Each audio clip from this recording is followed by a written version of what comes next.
አይ ሻሚል እባላለሁኝ ከካሊፎርኒያ ነው የመጣሁት ብዙ ህይወቴን ወደዛ ነው ያሳለፍኩት ግን በ10 አመታት ጊዜ ውስጥ ወደ ዞኑ መጣለው በተለይ ወደ ሙጎ ያው እንደምታውቁት ያባቴ ሀገር ነው ከዛ ማለፌ ደግሞ ወራቤን ይሄ አራተኛ ጊዜ መሰለኝ ስመጣ መጥቼ አይቼ ሄዳለሁ ካሊፎርኒያ መቼ ነው የሄድሽው በስንት አመትሽ ማለት 19 በጋብቻ ነው የሄድኩት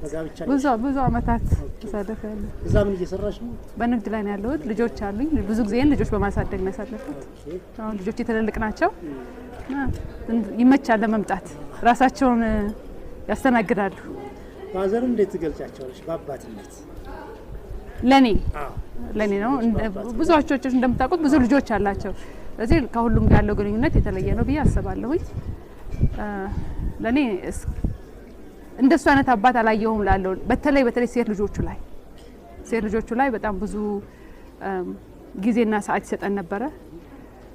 በትንሹ ያሳለፈ ቢባል መኪናው እስከ አንድ ቦታ ሲወስደን ያነጋግረን ነበር መልሱልኝ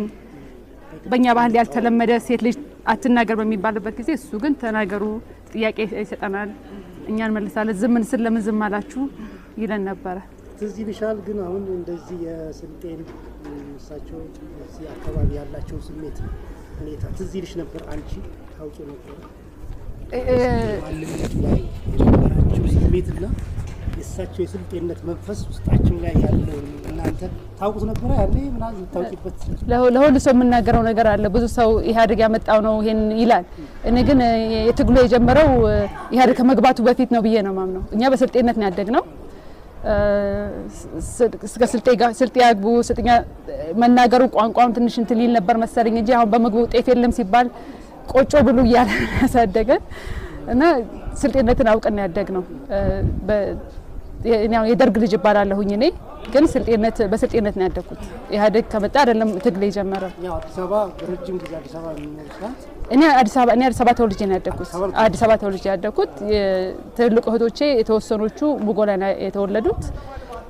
ብዙዎቻችን ግን አዲስ አበባ ላይ ነው ተወልደን ያደግነው